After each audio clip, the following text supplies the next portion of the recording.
Assalamualaikum.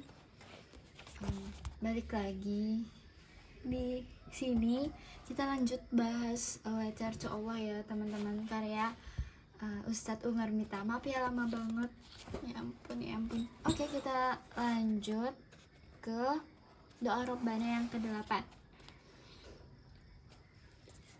Al-Baqarah 286. Ini punten ya kalau tajwidku jelek.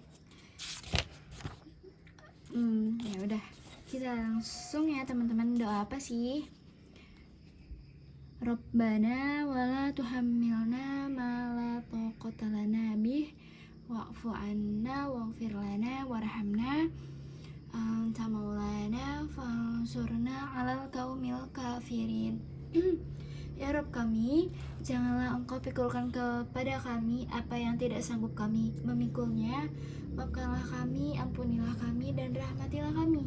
Engkaulah pelindung kami, maka tolonglah kami menghadapi orang-orang kafir. Nah ini sering banget kayaknya kalau ustadz atau motivator gini kan teman-teman, motivasi kita. Allah tuh gak bakalan ngasih beban di luar kemampuan kita kok. Dan ternyata ada doanya juga ya, supaya kita tuh kuat gitu menghadapi ujian-ujian hidup kita yang kita sanggup-sanggup aja gitu. Ini maksud doanya apa sih? Oke, kita baca bareng-bareng ya teman-teman. Aku minum dulu deh.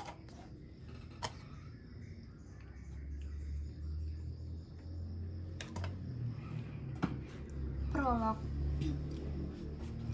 Dunia itu dijadikan oleh Allah Subhanahu wa Ta'ala bukan tempat untuk istirahat. Allah ciptakan dunia untuk menemui berbagai macam kegetiran dalam setiap ujian serta musibah. Iya ya, kata ulama tuh dunia kalau tempat istirahat kita tuh itu ya di surga. Semoga kita bisa masuk surga tanpa masuk neraka dulu ya teman-teman, amin. Oke, kita tuh bakalan dikasih, setiap manusia pasti ada ujiannya, ada getir dalam hidupnya, karena kita tuh masih di bumi ini. Silih berganti ya antara kesulitan dengan kemudahan, antara pertemuan dengan perpisahan, dengan mungkin ada keluarga kita yang meninggal, atau bahkan kita kehilangan kontak teman gitu kan, atau kita berpisah sama teman kita, apalagi teman taat ya, aduh itu terus rasa sakit, kita juga dikasih sehat afiat kan, juga kadang dikasih rasa sakit. Terus sedih, tapi kita tuh nggak sedih terus, ada gembiranya juga Allah kasih di dunia ini ya.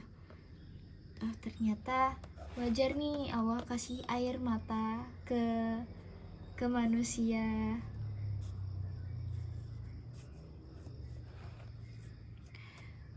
Bahkan Rasul pun meneteskan air mata gitu ketika anaknya wafat, Ibrahim, anak laki-lakinya. Yang Rasul tuh pengen hadir, terus meneteslah air mata Rasulullah kita, Rasul Shallallahu Alaihi Wasallam, saat menggendong Ibrahim bin Muhammad kecil menuju ke pemakaman. Terus Abdurrahman bin Auf tuh berkata, engkau juga menangis wahai Rasulullah gitu. Terus Nabi SAW berkata, wahai Abdurrahman bin Auf, ini adalah rahmah atau kasih sayang. Wah, ternyata indah juga ya teman-teman air mata yang Allah kasih ke kita tuh. Ini adalah rahmat atau kasih sayang.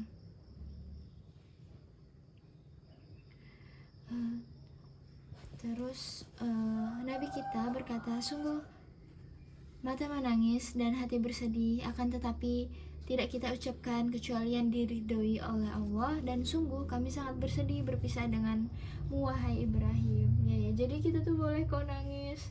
Dulu aku pas nenekku meninggal aku nangis, terus ada orang sekitarku, jangan nangis gitu ya. Ya ampun, yang nggak boleh itu. Kalau itu ya, kalau kita meraung-raung atau berkata yang tidak Allah ridhoi, nangis tuh nggak apa-apa kok, manusiawi banget. Itu rahmat atau kasih sayang. Iya ya, namanya juga dunia ya, nggak selalu sesuai kehendak hati kita. Tapi biasanya tuh itu ya teman-teman, rencana Allah tuh jauh lebih keren, lebih indah gitu daripada rencana kita, ya kan? Pasti ada hikmahnya, ada penggantinya. Oke, tadabbur doa kita masuk ya. Oh ya, ini pagi, maaf ya berisik di tempatku subuh, alhamdulillah. Di dalam kilas peristiwa itu terselip segala ujian serta fitnah yang harus kita lewati. Kita tuh menjalankan peran sebagai manusia di dunia ini ya, yaitu menghadapi segala fitnah yang ada pada fitrah kehidupan. Maaf berisik ya teman-teman.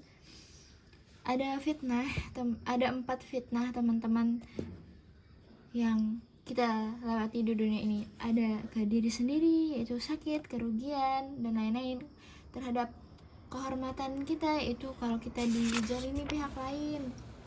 Terus fitnah harta, baik kelapangan atau kesempitan. Ada juga fitnah pada keluarganya. Nah, ini tuh juga ditanggung oleh orang-orang solih atau nabi-nabi kita dulu juga loh teman-teman, bukan kita aja. Nabi-nabi kita tuh, apalagi Rasulullah ya, ujiannya tuh kan yang paling berat ya. Jadi kalau kita mau kuat, sering-sering baca tentang mereka. Apalagi, nah, Nabi Nuh kan dicemooh kaumnya gitu kan ketika membuat kapal ya. Terus anak sama istrinya tuh juga kufur gitu. Fitnah pada keluarganya ya. Terus ada Nabi Ibrahim yang bapaknya itu berseberangan dengan tauhid. Terus ada ibunda Asia, istri Fir'aun, suaminya tuh kufur dan mengaku diri sebagai Tuhan. Nah itu gimana teman-teman? Terus ada Nabi Ayub alaihi salam.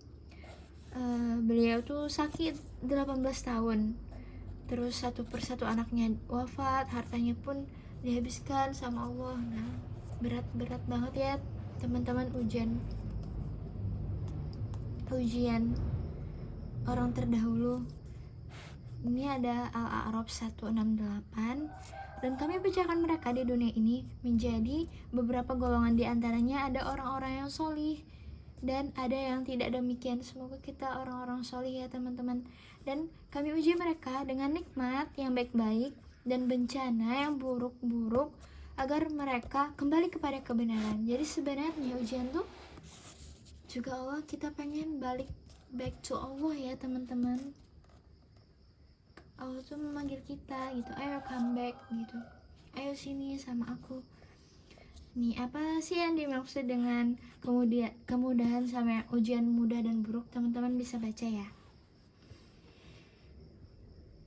Nah, aku pernah juga dengar dari Ustadz Umar Mita ya, bukanlah ujian yang harusnya kita khawatirkan, tapi justru yang kita khawatirkan adalah apabila dalam kehidupan ini kita menemui ujian tanpa disertai dengan pertolongan Allah. Ini yang lebih paragraf selanjutnya. Iya ya, itu tuh serem banget sih. Ujian tanpa disertai dengan pertolongan Allah. Dan sayangnya manusia tuh kayaknya masih banyak yang belum kenal Allah deh teman-teman, atau masih jauh sama Allah. Dia tuh ngerasa sendiri gitu, bersandar ke diri sendiri tuh, aduh capek dan kasihan banget. Kayaknya aku mengasihani diriku sendiri. Jadi apa-apa senderin urusan kita semuanya tuh ke Allah ya teman-teman. Minta bantuan ke Allah terus. Menghilangkan ujian dalam kehidupan hamba beriman itu mustahil. Tapi meminta pertolongan supaya hatinya dikuatkan oleh Allah, maka itu sikap yang sangat dekat dengan kebenaran. Wah, Masya Allah, ternyata boleh kok minta dikuatkan hati dan dalam menghadapi ujian. Emang itu ya teman-teman, kadang tuh masalahnya remeh-temeh, tapi kalau hati kita nggak kuat tuh jadinya aduh kayak besar banget gitu kan. Jadi tuh boleh kok minta dikuatkan hatinya, malah itu dekat sama kebenaran. Aku tuh dulu mikirnya boleh nggak ya doa minta dikuatkan, mungkin lebih tepatnya dikuatkan hatinya.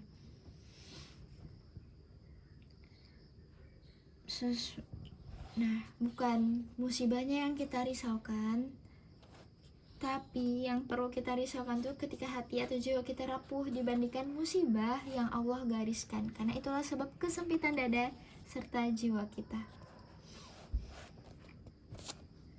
Oke, ini ada cerita Sa'ad bin Abi Waqqas di Mekah. Kayaknya dulu beliau gak buta gitu, tapi beliau di hari tuanya buta.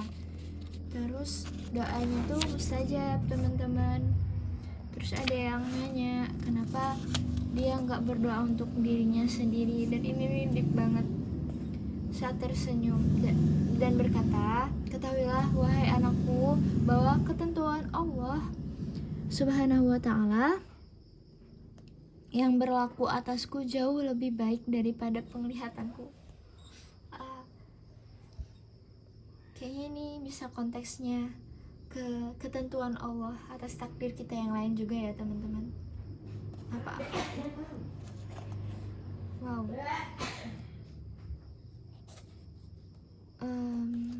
Terus.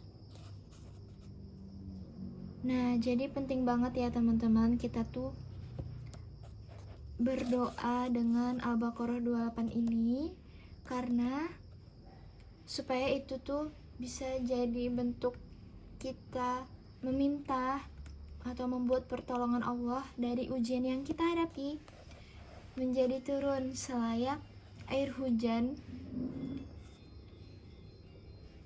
menjadi pertolongan air hujan yang itu tuh selayak yang menolong setiap pohon serta hewan yang menghadapi kekeringan.